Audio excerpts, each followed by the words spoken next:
Good morning and welcome to Lilybug's Library. My name's Linda. So, just an update on March because it seems like I've been reading a lot. And so I've got quite a stack of books that I've gone through. Well, they're not really a stack. I mean, it's odd. It's Kindle and it's Audible, but imaginary stack. And so I wanted to reach out and tell you what I've read so far and what I thought of it. So, and I'm sorry my voice is a little off today. My allergies tell me it's spring. The rest of me, not so much, but the allergies tell me it's spring. So the first thing I read was Stitches and Witches. It's the second in the Vampire Knitting Club by Nancy Warren. And Lucy is running Cardinal Woolsey's, which is a knitting shop, a yarn shop. And it had been run by her grandmother, and then her grandmother died, although they don't know. They're pretty sure it was murder, but they don't know who did it yet. And her grandmother actually ended up turned into a vampire. So she's not technically dead, she's undead. And the vampires all live under Cardinal Wolsey's and come up once a week in the evening to run a knitting club. So in this one, Lucy is standing there one day, and this man comes in, and he's dressed really well, and an older man, and he's looking for one of the women that runs the shop next to hers, which is a tea shop, and it's these two elderly sisters. So he's looking for one of them, and he tells them that, like, long ago they had a romance, and he's kind of hoping to rekindle that. So she thinks it's very sweet, and she, points him in the right direction and sends him on his way. And so later on, she's in there with someone, and she's having tea because she's kind of nosy. She wants to know what's going on and how the romance worked out.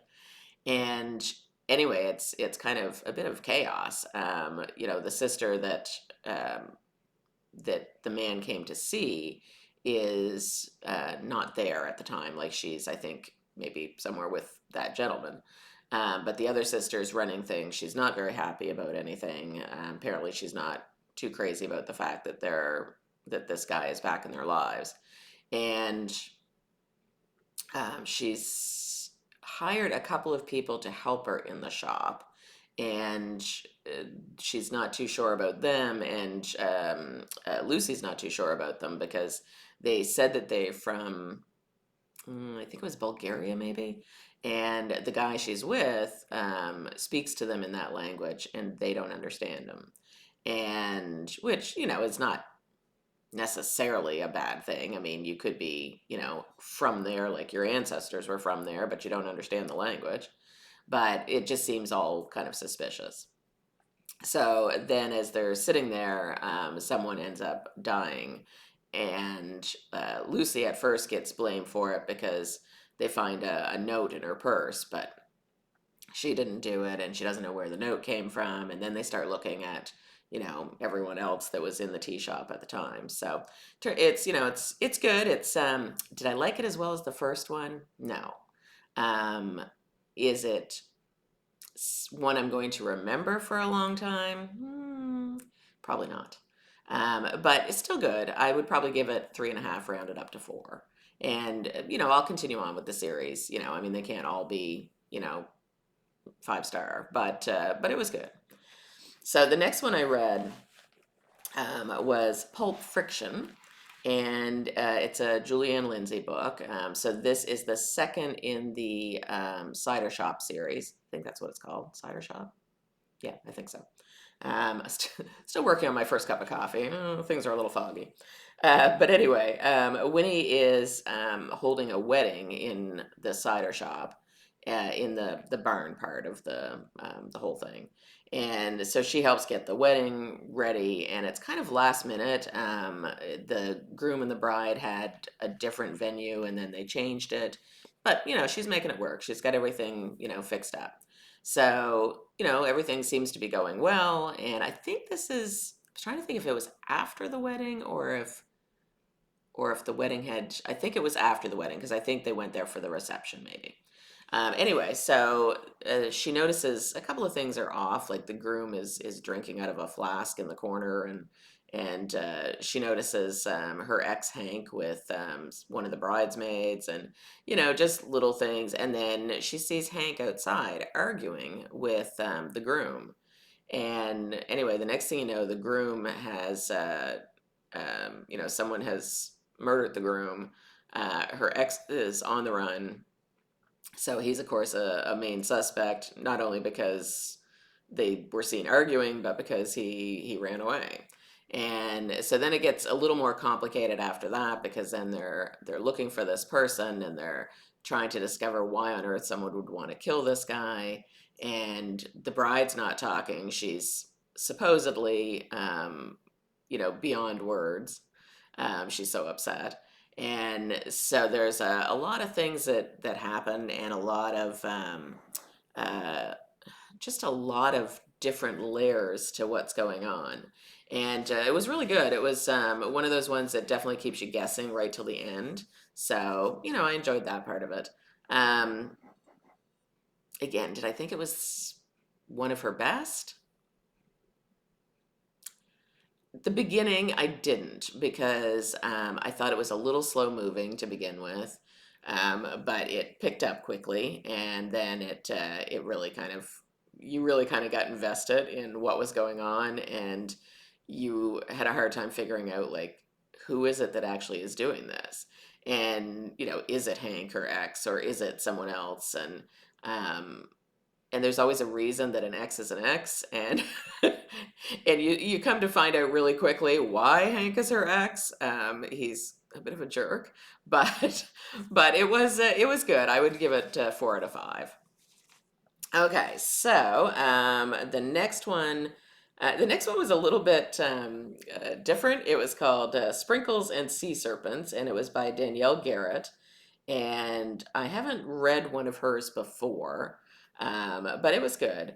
It was about this woman named Rosella, and she's considered cursed in her magical community because she can talk to animals, and they can hear her, and she can get a response from them, which apparently no one else in that magical community can do. Um, which I think is a little strange, because most magical communities, you'd think that would be one of the main things, right? But anyway, in her community, it's always um, elemental magic. So either they have a connection to the earth, a connection to the air, that sort of thing. And I guess that's part of why they consider her cursed, because it's not really one of those.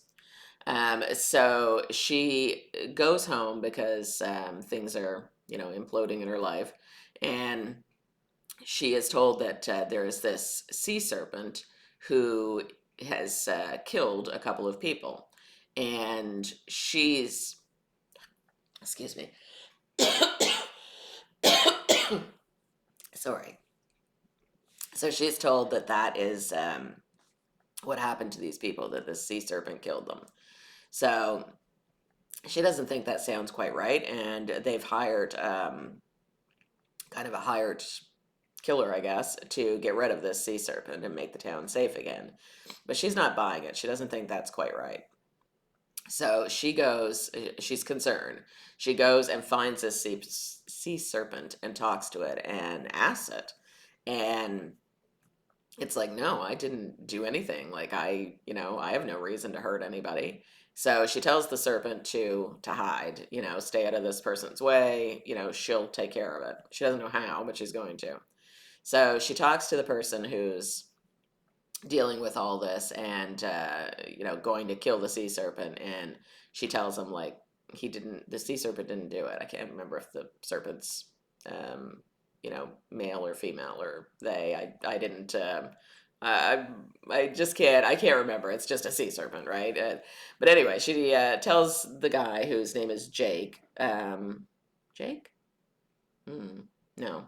She tells the guy that she's concerned that he's gonna go after the wrong person or the wrong thing. So she manages to convince him by giving her a little bit of her magic and saying, like, okay, see what I can do. And so she walks away. there's like a squirrel or something near him, and she tells him to do certain things, and she will find out from the squirrel what he did. So anyway, that's what he does, and of course it works. And so he's kind of stunned because he's never seen this sort of magic either. And so he agrees to wait. I think it was like 24 or 48 hours to for her to find out what's going on. So he ends up kind of helping her with all this, and she has a love interest in it. He's the one named Jake, and so she starts to really kind of reconnect with old friends and settle back into the community. And in the meantime, she starts to try to solve this case of these people being murdered. So she also has a Grandma Rose. I think Grandma Rose is the best character in the story. Grandma Rose is really irreverent, and she's, gives this advice. Like she'll see, I think Jake was maybe the a love interest that she'd had like years ago. And every now and again, like Grandma Rose will throw something in about how cute Jake is, and all these things. Like she's a really sweet character. So I really liked her. So again, with the story, it's like I have to think, okay, is it something that I'm going to remember months, years from now? And I, you can't expect that out of every book. But this one, I would say no, probably not. But again, it wasn't bad. I would give it like 3.5. And then, like I said, on Goodreads, probably round it up to 4. So the next one was A Half-Baked Murder. And this one I really enjoyed. It's the first in the Cannabis Cafe mysteries that I had told you about not too long ago. And so I really wanted to read it, so I dove into that one. It wasn't on my TBR, but it was. I really wanted to see what it was like, and I was pleasantly surprised. It was really good. It was, I'm trying to think, I don't think I wrote down the name of the author, but it'll be, up here. So this woman, Chloe, comes to Azalea Bay, which is where her grandmother lives.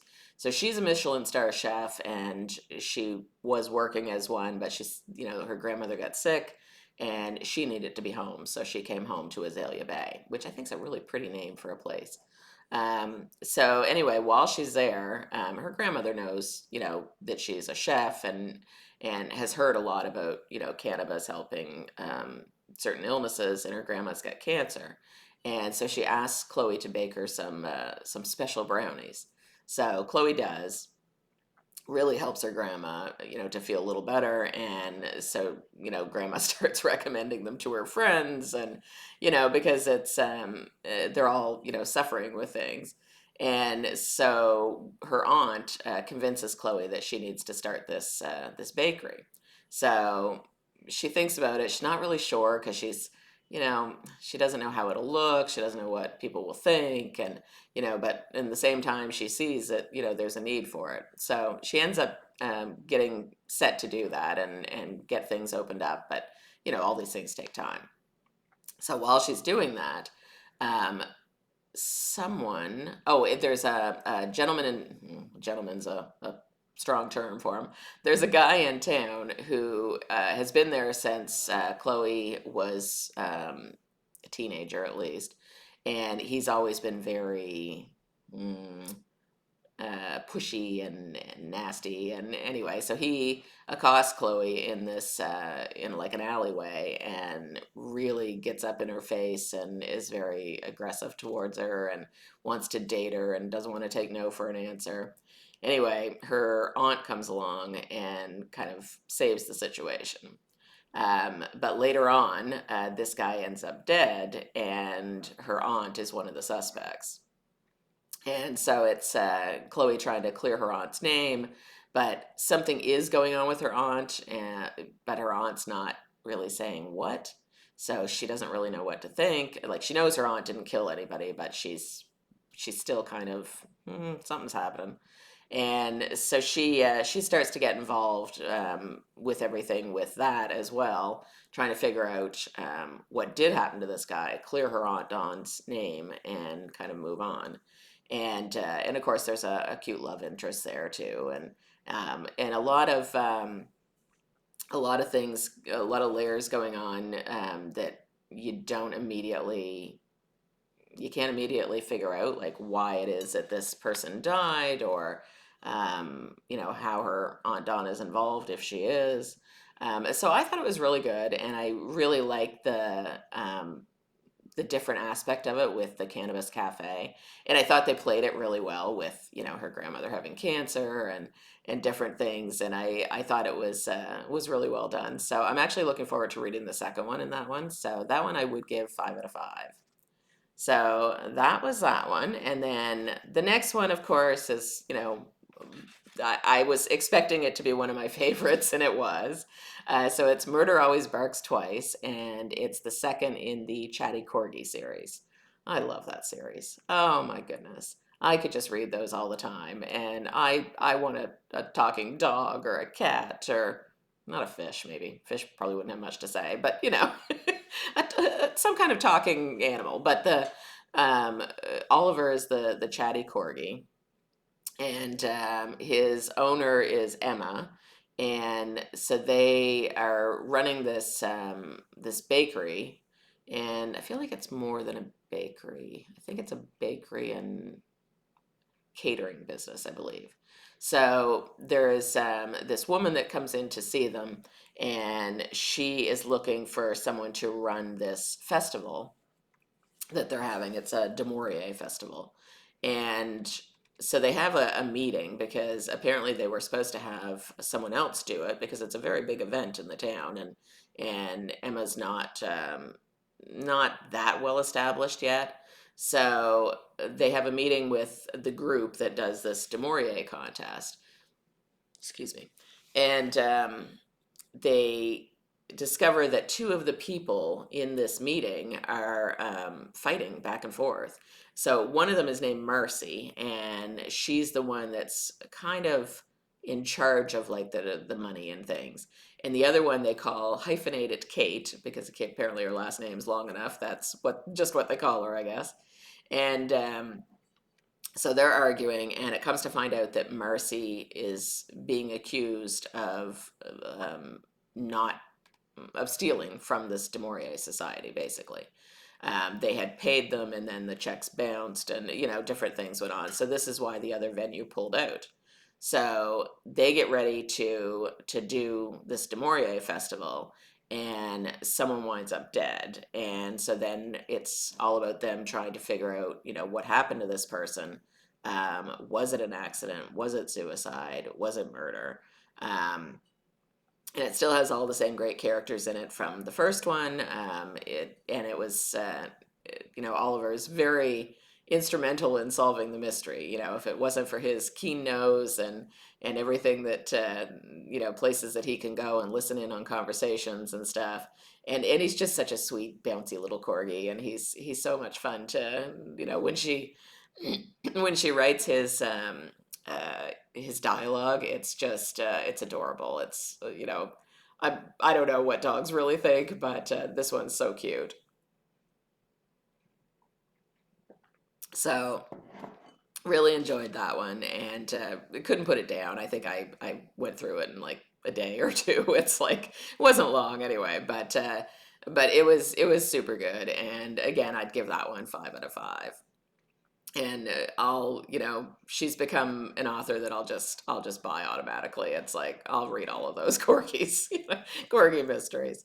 So the last one I did was the Dubrovnik Book Club. Whew, there was a lot to unpack in that one, let me tell you. It was it was so good, and I was just fascinated how much you could cram into this book. And I don't know what genre I would put it as. Maybe just fiction, I guess. But it had everything. The main characters are Claire and her cousin Debran. No, Vedran, sorry. Claire and her cousin Vedran and Luna. So Claire is working at this bookshop, the Dubrovnik bookshop in Croatia, and Luna is hired on to help her. So they both have a lot going on. So Claire, when she was hired, she struggles. I think I'm hoping I'm not mixing up the two ladies, but Claire, when she was hired, she struggles because of the fact that she had long COVID, and she really is having a hard time kind of being out in public and not being afraid. And she's so scared of getting it again because I mean it took away months of her life, and she's really fearful. And then, people come into this small bookstore and they cough or something, and she's like, she just cringes, right? Which, I think we can all get that to some extent. And then Luna is, and maybe it's Luna that had long COVID. Like I said, I keep getting confused between that, but that's me. That's not on the author. And Luna is gay, and she is not out of the closet because where she had lived, it wasn't done. Like her father's very strict. The place that she came from was very small, and she's terrified that anyone would know. And yet she feels like she really wants to come out because she wants a relationship. She wants, to be herself. So they're both struggling with different things when it comes to that. And then there's so much more. Her cousin, Claire's cousin, why do I not remember his name 2 seconds after I say it? Vedran. Claire's cousin Vedran was accused. I'm not sure how long ago. We're gonna say a year or two, maybe more. But he was accused of killing his wife. His wife disappeared, and they had had like a big argument beforehand. And anyway, he got blamed for it. Oh, it must have been more than a year because he got blamed for it and he got sent to jail. And then they discovered they didn't have enough evidence, and he was let out. But he's just been, I won't say ashamed, but um, he's just been miserable since then because he was tried in the court of social media, and he can't go anywhere without someone pointing fingers and staring, and he's awful, And so Claire takes it upon herself to try and find out what actually happened, and um, what happened to his wife because she knows he didn't do it. And she doesn't at first tell him even what she's doing. She's just, got people looking into it. And so it's a lot of mystery surrounding that. And then, Luna trying to, find herself, and, Claire dealing with her issues. And then because they're in Croatia, there's a lot of people there who have PTSD because there had been the war that went on, and a lot of them are really suffering from that, including one of their neighbors. I think it's Luna's. Again, I keep getting mixed up, but I think it's Luna's. He lives upstairs, and he was part of the final troops that kind of ended this war.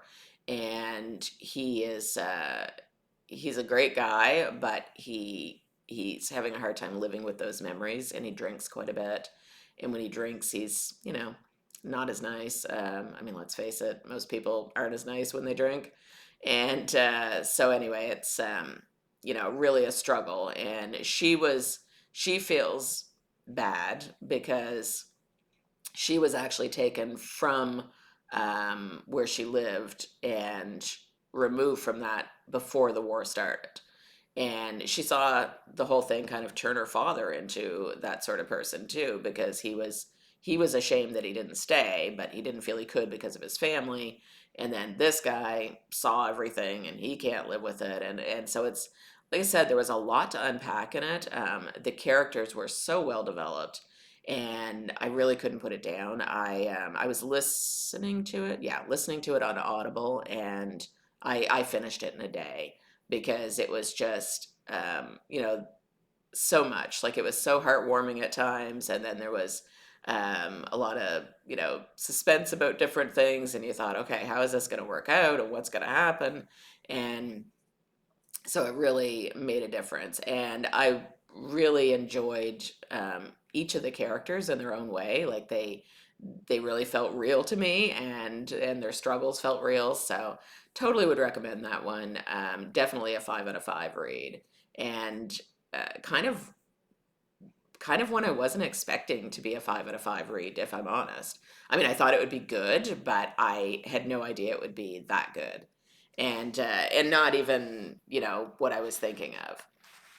And I like the sort of books that send me to my computer researching them, because at that point I wanted to know more about Croatia and the war that went on with Bosnia and Herzegovina, and all of those sort of things. And because that it happened long enough ago that, I mean, I was aware of it, but you forget kind of what exactly happened, and how people were affected. And so it was a good refresher on what went on over there. So I really enjoyed that one. So I realized I'm not being haven't been very good with these um, different book lists and bingos and things that I'll come across. So the between the bookend ones that we talked about in January, uh, out the window. Like that didn't take off at all. I didn't haven't read any of the books that I put on there, and so I don't even know where the bingo board is anymore. But I'm going to try one more time because I really want this to work. I think it sounds fun. I just am kind of crummy at it. So I made my own bingo board, and this one is just for cozy mysteries. I thought I read enough cozies. Surely to goodness I could finish this bingo board by the end of the year, even though we're, already 3 months in. But this one I got set up. I printed it off, like I made it and printed it online. There's like different spots that you can do that. So we've got under B, we have crafting cozy, and we have recipes, sidekick, the sleuth gets hurt, and winter cozy. It shouldn't be that hard to find. And under I have told to stay out of it. So, the sleuth in a lot of them gets told that by, the police chief or the mother or whoever. A culinary cozy, a witch cozy, a cozy involving a bookstore, or the next one is a flower shop. I figure, okay, those are pretty easy to do. Next one is under N, went home after a breakup. Seems like a lot of them, they go home after the breakup. And the next one is sexy detective, and then free, of course, and then quirky family member, and then vampire cozy. And then G, a pet that's not a cat or a dog. So that one might be a little harder to find. A love interest, senior sleuths, a cozy set in the UK, or a cozy set in a cafe. So that's all of G. And then O will be a cruise or travel cozy. Then the next one is a land developer, because it seems there's a lot of land developers, and nobody likes land developers. Like you'd think that, I don't know, but anyway, that's one of them. And then a historical cozy, an inn, one that takes place in an inn or a B&B, and one with a cat or dog on the cover. So I think I have a decent shot at this. Um, I'll have to take a picture of it and put it up so that I can keep showing you how I'm doing in it. So far, I'm not counting anything I've read. I'm gonna start fresh from there, and we'll see how that goes. So I have my little shamrock earrings on. It's going to be St. Patrick's Day. So if you are someplace that celebrates that, I hope you have fun. Um, Here I know I've got a friend of mine who is from Ireland, and I know that she often tells me it's much different there, much more of a solemn occasion. But here in Canada, it's I think it's more irreverent. It's usually a opportunity for people to uh, drink green drinks and drink beer and call themselves Irish and make a lot of noise. But either way, however you celebrate, or if you celebrate, hopefully it's a fun day for you. All right, talk to you later, friends. Bye bye.